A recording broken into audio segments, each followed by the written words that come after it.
So this is probably going to be one of those rambling nonsense videos where I kind of do the pseudo-philosophical rant thing. But yeah, I'm like 2 days deep into the carnivore diet, and I gotta say, man, I just feel really good. I feel really clear mentally. My motivation's high. And it's funny how something like that will happen. Like, I don't think there's any magic to the carnivore diet, and I really don't want to be confused on that. I think it has more to do with just mixing things up, like just leaning into a little bit of deprivation to kind of remember who you are and remember how you got where you got and where you come from. Now, I should probably clarify that a little bit because I'm not sure that makes a ton of sense. But yeah, man, like as I've said in prior videos, like I'm the product of an abusive home, you know? I often didn't know if I was going to be safe that day, or if we were going to have anything to eat, or if I would even see anybody, or, you know, like, who knew what surprises and potential horrors would pop up in a day. And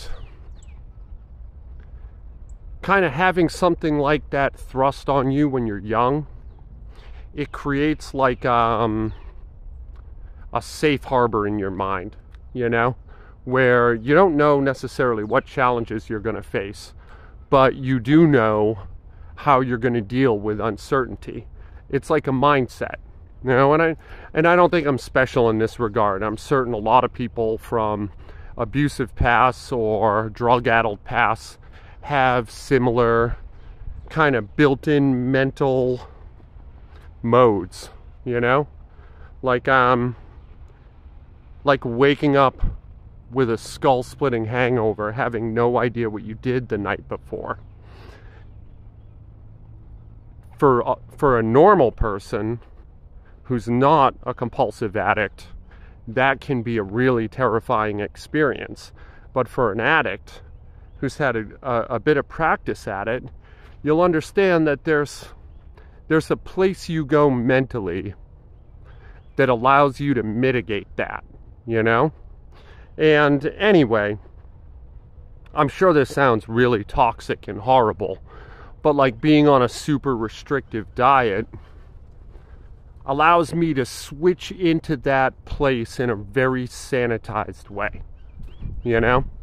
Like having a nagging want at all times, which would be like just for a handful of M&Ms or, a piece of fruit, kind of switches my internal animal, I like to call it my werewolf, into another mode.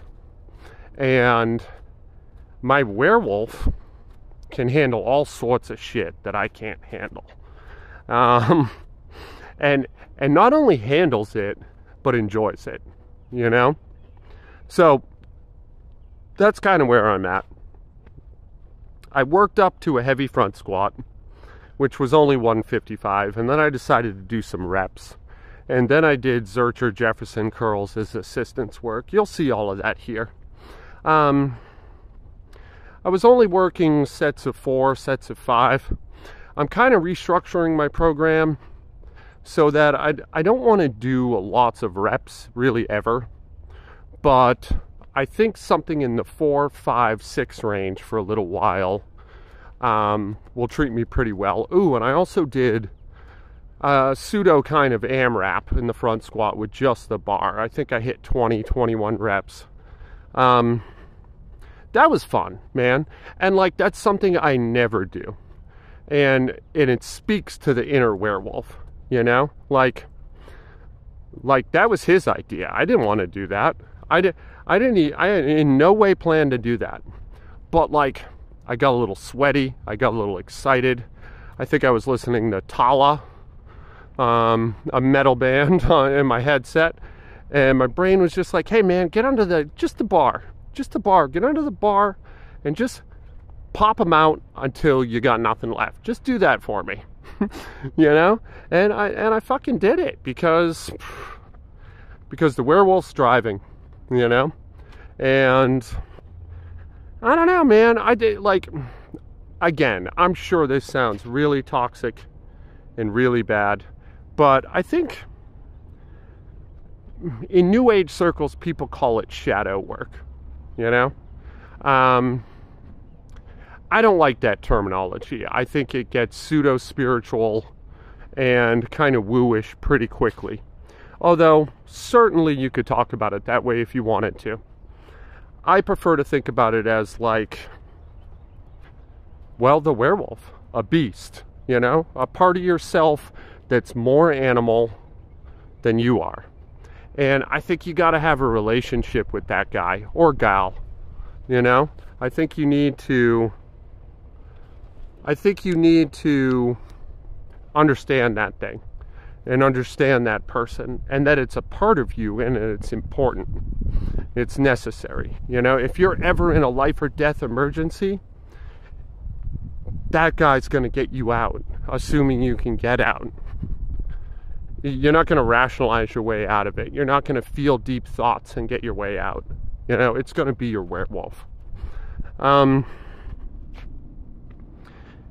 sometimes I forget that, you know, sometimes I get lost in my feelings. I fall in love with my pain and I indulge it in a sort of pseudo-romantic, poetic sense. I'll just indulge. I'll become a giant in my pain.